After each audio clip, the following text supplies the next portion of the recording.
What's up, everybody? I want to tell you about Anchor. If you haven't heard about Anchor by Spotify, it's one of the easiest ways to make a podcast with everything you need all in one place. Let me explain. Anchor has tools that allow you to record and edit your podcast right from your phone or computer. When hosting Anchor on Anchor, you can distribute your podcast on listening platforms like Spotify, Apple Podcasts, and more. It's everything you need to make a podcast in one place. And best of all, Anchor is totally free. So download Anchor, the app, or go to anchor.fm to get started. And I'm a veteran, so let's hear some more military cadences.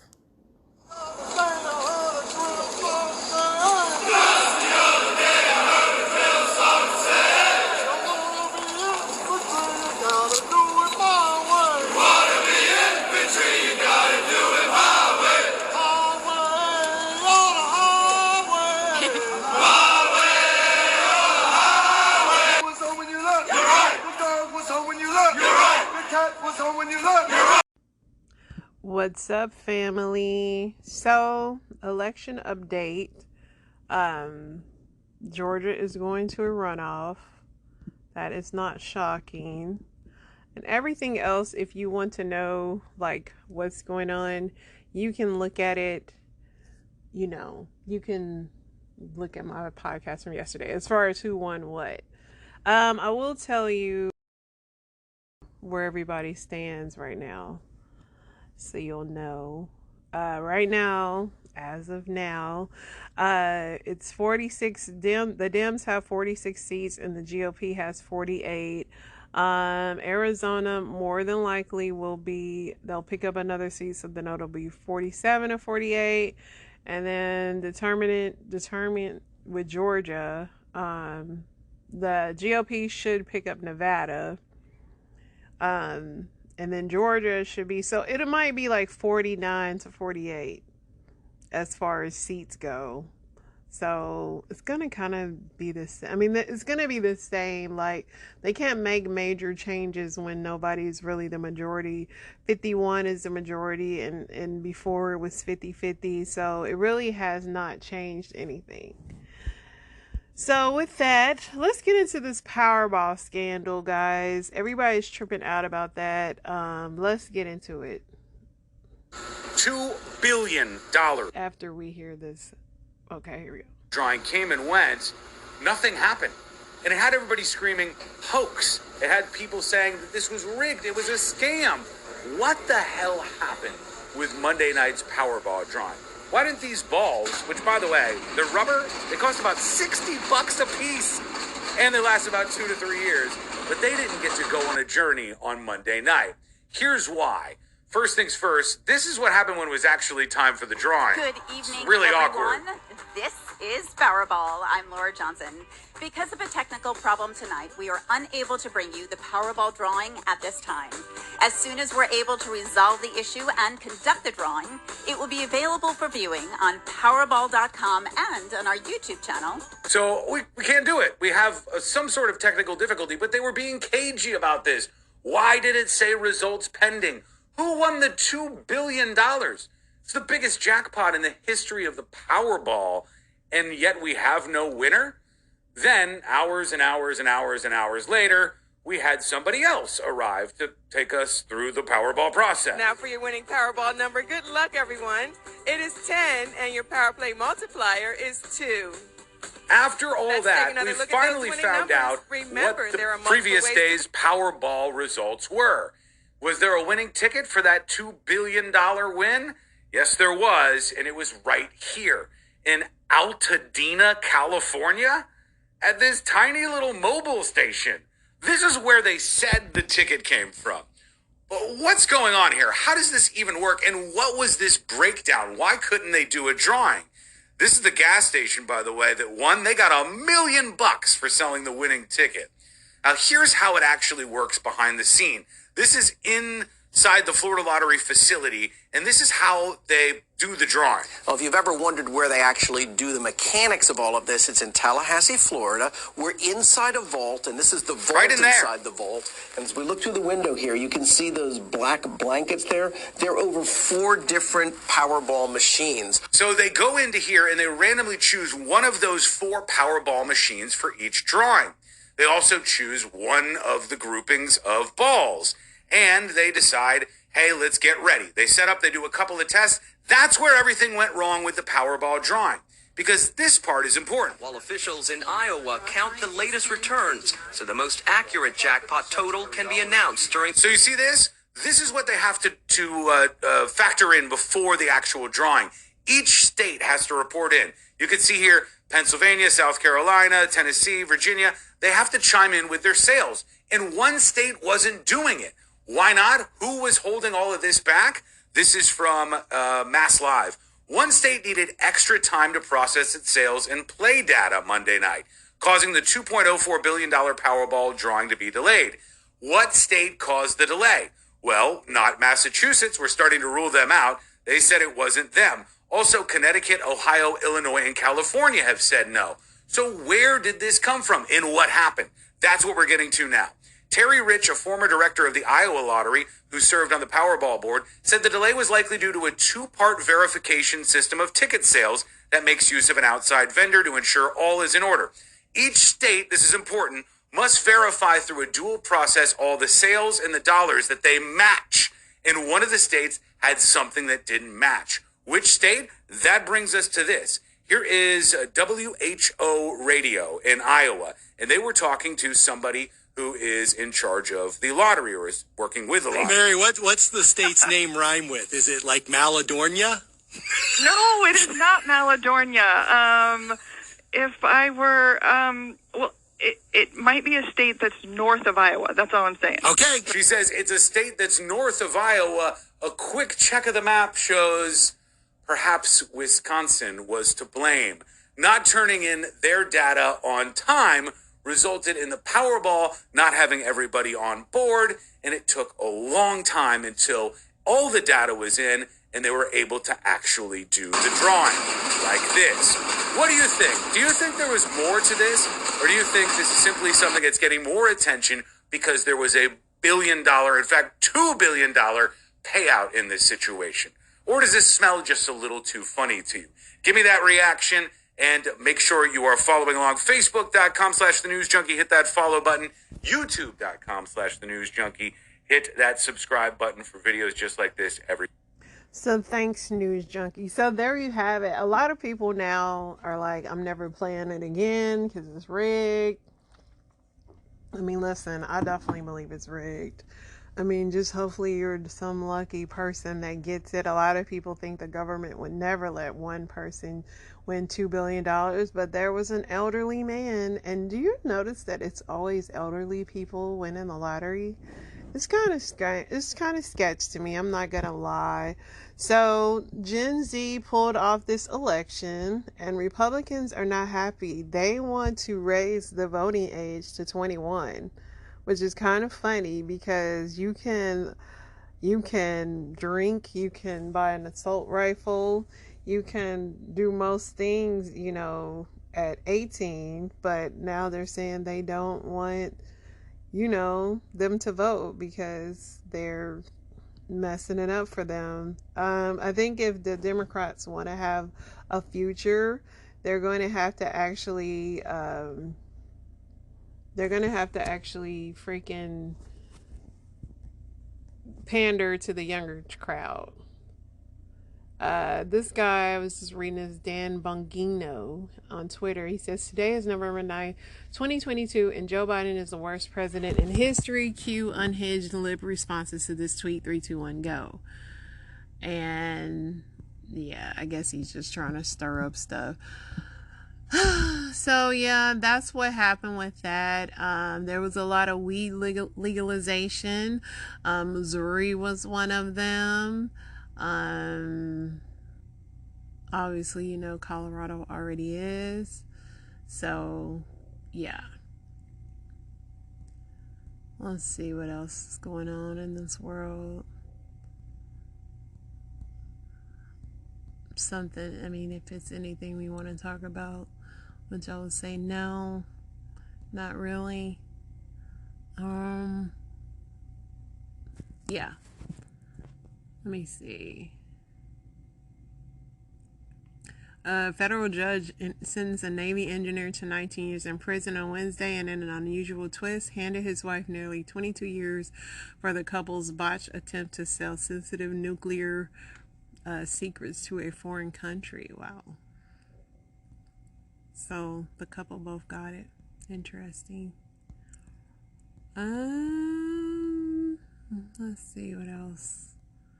If there's anything else we want to talk about before I get into my stories.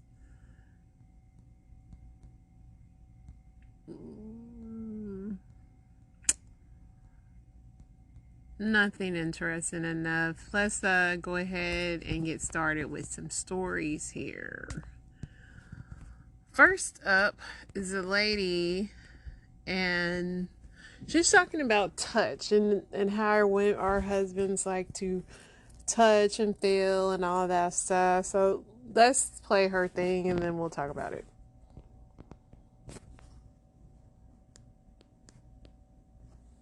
Okay, so I used to be in the same boat where I had registered that every time that my husband came up next to me to kiss on my neck or to grab my ass or to put his arms around me, that I instantly decided that was his way of trying to initiate horizontal refreshments.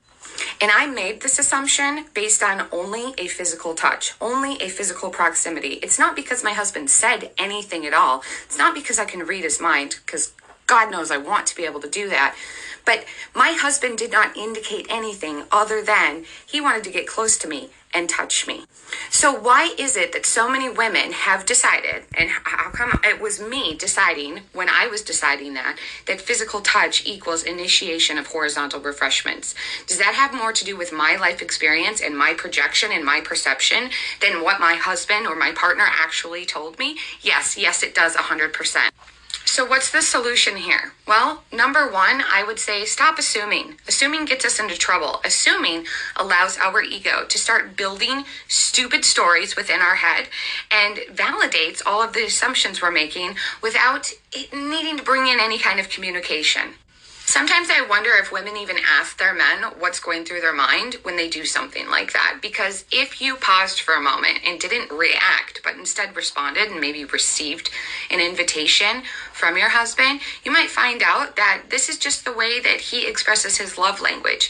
He likes to touch you. He likes your body. Maybe he loves your body.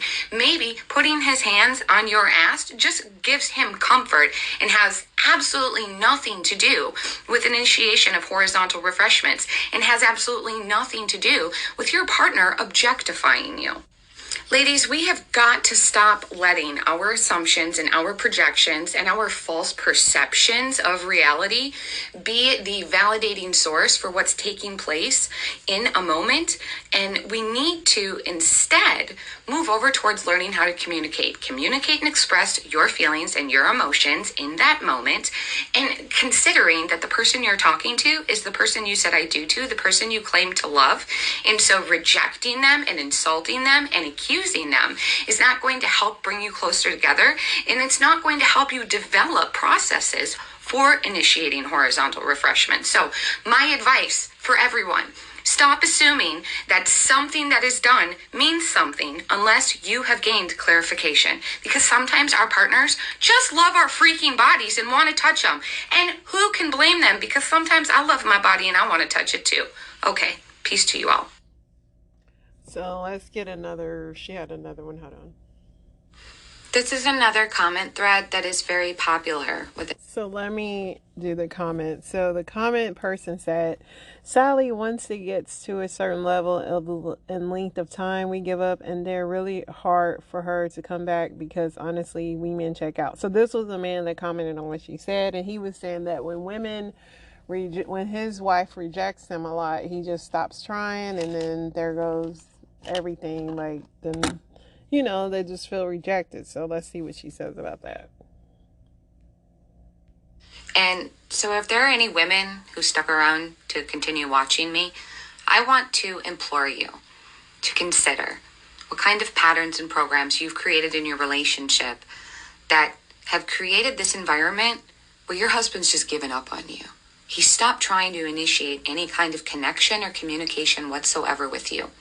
Now, I'm not trying to put the blame on women, but you know, the one problem that we women have is owning our shit. We don't like to take accountability, and for whatever reason, we use assumption more than anything else in our day-to-day activities, and someone needs to tell us to stop. Hi, I'm a woman.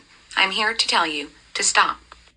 I know it's not that easy. I know it's not that easy, but it requires mindfulness. It requires self-awareness. It requires you to pay attention to not only your environment, but to your freaking partner. And to stop thinking that your emotions trump your partner's emotions. To stop thinking that your experiences are more important or more valid than your partner's experiences.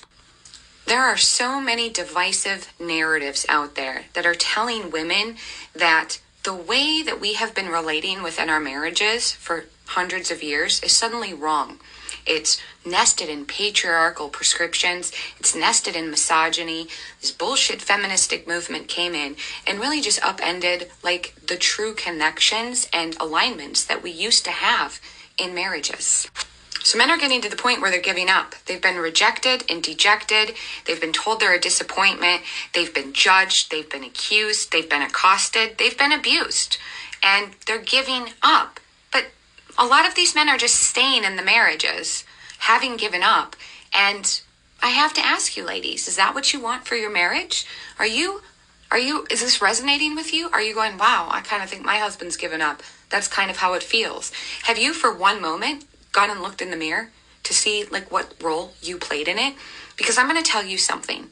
More than accountability just being how we can get to an authentic place, accountability is so fucking attractive, right? It's arousing. And I know that a lot of men have stated that they're done and it doesn't matter what happens next. They've given up and they're done. But I don't believe that to be true. I think it's going to take a lot of soul searching, but I think more than anything, it's going to take the female accountability to look at what's been taking place and to make changes. Can you invite your partner back in? Can you see if you can save it? Or are you content with him just giving up? So I know my husband would love this thread, but I agree with her to a certain extent. Of course, there are going to be times of course, now in society where people are like, take down the patriarchy, you know, I mean, I would hope that, you know, you don't lump your husband into that patriarchy. My husband, we have really good communication, and, you know, there are times, like, if it's that time of the month, I don't want to be touched. And he knows that, but I know he loves me.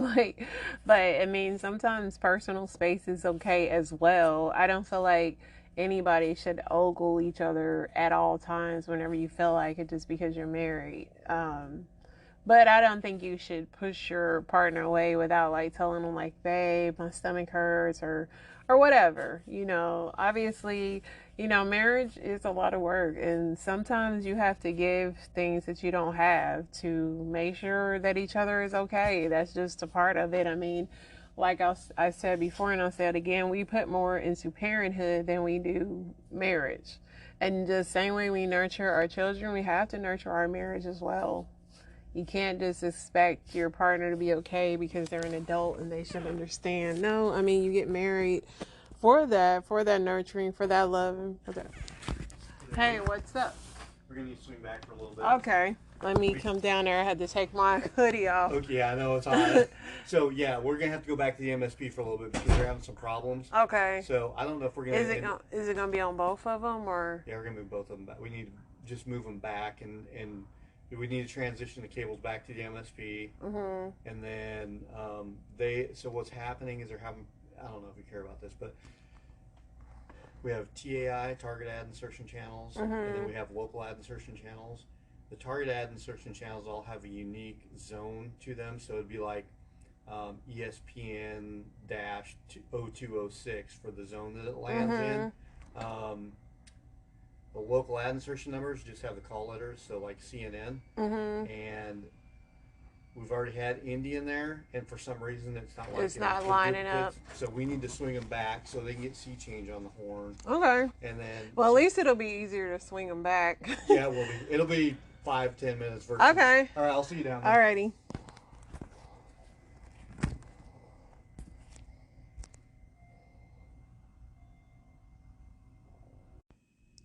So guys, guess what? That was I actually have a real job besides this.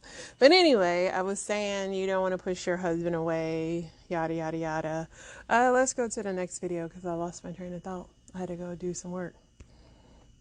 Like, I think about shit that I have never thought about or that I wouldn't have thought about. I've been trying to get him to do mushrooms. It's deep, bro.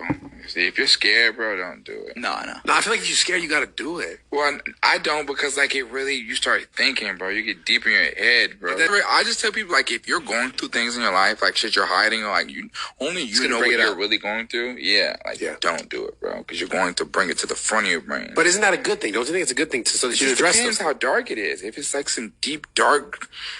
You know? Well, you don't think it's better to hold it down? That's not. It depends. Like, if you know, like, you were butt raped and, like, it hurts you. I'm just saying, like, if you're thinking about that secretly, like, fuck, that shit was crazy. He was gripping my neck and he had my head in the pillow. Whoa! Sounds like, wait a minute!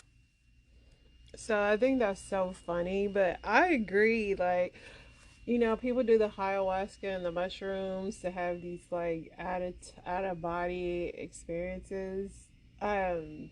I'm good on that. I mean, my imagination's already so big, and I'm kind of good with all the memories I've suppressed. I mean, for some reason they're suppressed. I mean, the brain is magnificent in that way, unless there is some secret thing that I need to know. But yeah, I'm not gonna sign up for shrooms. So unless you want to remember traumatic things, yeah, don't do it. Don't do shrooms. Don't do shrooms. Let's go to the next one.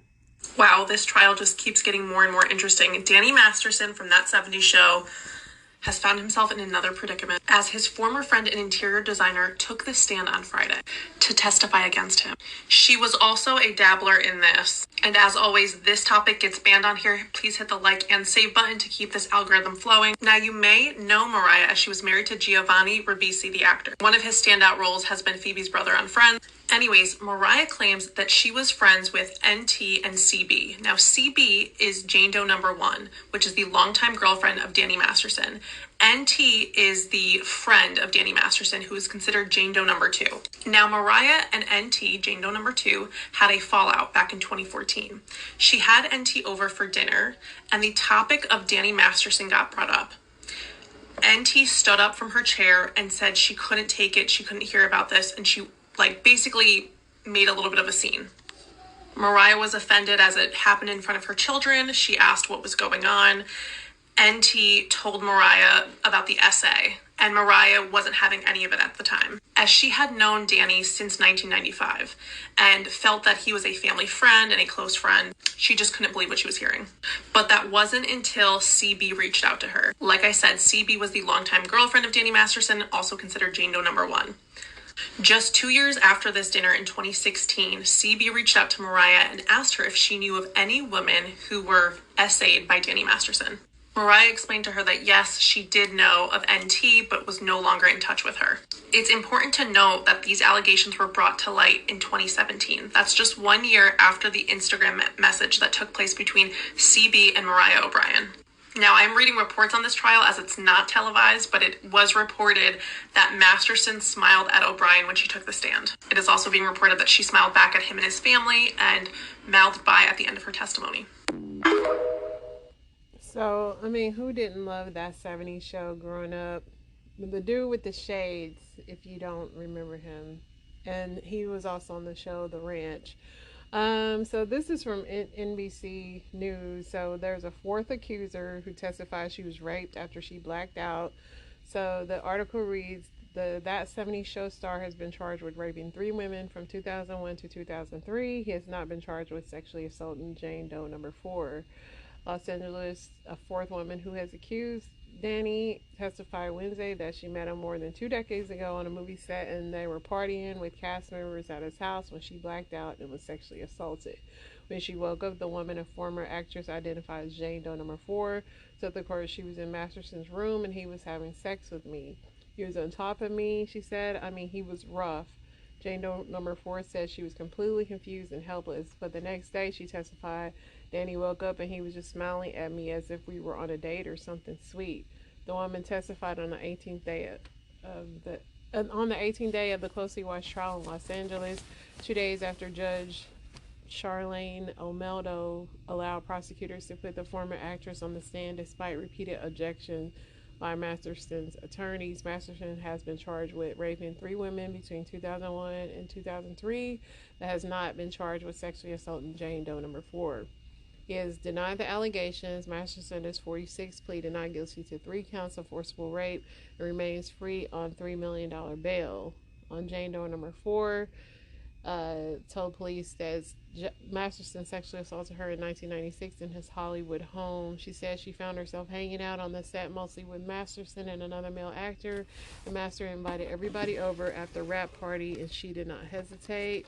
Jane Doe number 4 said she smoked some pot and was lightly drunk, and she said Masterson later began trying to get her to leave the room where she had fallen asleep. I was pushing him off of me and saying that nothing was happening, and she said during the struggle, she said she passed out and she had a flash of consciousness in the hallway where she was being dragged, but Masterson scooped her up and carried her off to his bedroom.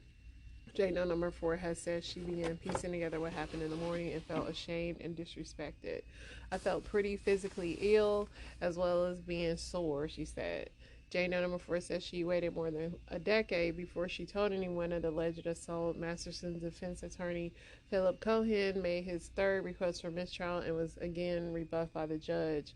On cross-examination, Jane Doe number 4 said that about a month later, Masterson assaulted her again in her home.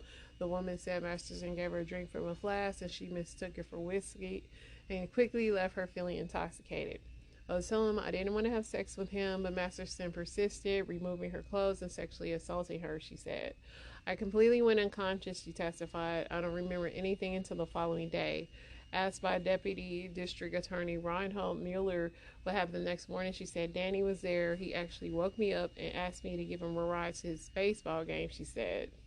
The judge had initially denied the prosecution's request to put Jane Doe number 4 on the stand, but changed their mind on Monday after Mueller argued that Cohen opened the door by suggesting that Masterson's 3 other accusers colluded against him. Masterson is a member of the Church of Scientology. Unlike the other accusers, Jane Doe was not a Scientologist, and she was not in cahoots with Masterson's accusers.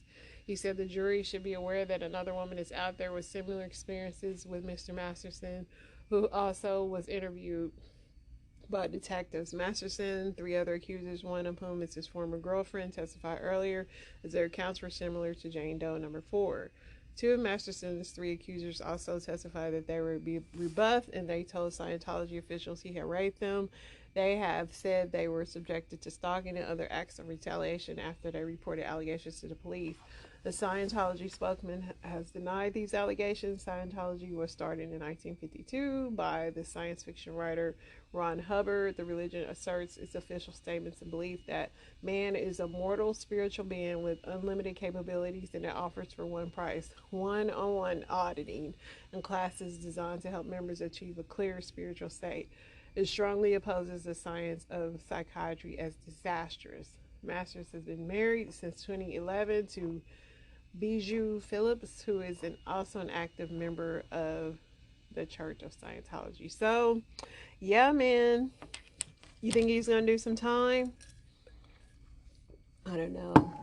I never understand rape, especially when you're famous. And I'll also never understand, a no diss to women, but dude, stop trusting, stop taking drinks from men, like, if they're giving you sketchy behavior. Like, I'm so, like, I can't, I'm afraid of men in the elevator, like, for real, like, I'm not. Let's get to our next story. Did you know your date of birth is not by chance? If you believe in karma, the month in which we are born tells us a lot of why we're here for. 1. If you're born in January, you're here to learn the art of mastering and following your heart and not overthink it. 2, if you're born in February, you long for a lot of fulfillment outside of yourself. So you're here to learn to try not to fall prey of FOMO and learn to be here in the moment. Find fulfillment in yourself and not attached to external things for it. 3, if you're born in March, you're here to learn to step into your courage and self-confidence and get rid of your self-judgments. Did you know that your date of birth is not by chance? Part 2. 1, if you were born in April, you're the kind of person that people can count on, but it's really important that you set boundaries so they don't take you for granted. Your main lesson is to learn to be in the moment and to not overthink the future. Remind yourself you can't control everything, but you can control how you react to what happens to you. 2, if you're born in May, you tend to be explosive and witty and fun, which is very natural for us. So our main lesson is to learn to control not only our physical, but the way we communicate and just think a little bit more and not be so impulsive. Also, to really step into your leadership role, you're someone that's assertive and follows through and takes a lot of action, and people look up to us for that. And 3, if you're born in June, you have to learn to be more diligent and disciplined and really learn to follow through, to not start a million of projects and then never finish them. You're here to learn to push through the tough times all the way to the finish line. Did you know that your birth month is not by chance? Part 3. 1, if you're born in July, you tend to be generous and very given, but often you forget to meet your own needs. So you're here to learn to take better care of yourself, your own needs, and know that you can't help everyone. 2, if you're born in August, your lesson is to know how to balance your energy and how to use it in a healthy way so you don't burn out. And 3, if you're born in September, you tend to be a very sensitive person, which is great. It's one of your strengths, but can also be a challenge. You're here to learn how to deal with your emotions and use them to benefit you and try to not take things so personal. So everybody else got left off. Sorry, guys, but she seemed accurate for my birth month. I'm a July baby, and yes, I don't put myself first as I am telling you guys about all this stuff. No, but hopefully this was enlightening to some of you guys. I will be back tomorrow. We'll have football tomorrow, so we'll talk about that and what else is going on in this crazy world we live in. FS4 Family is signing off.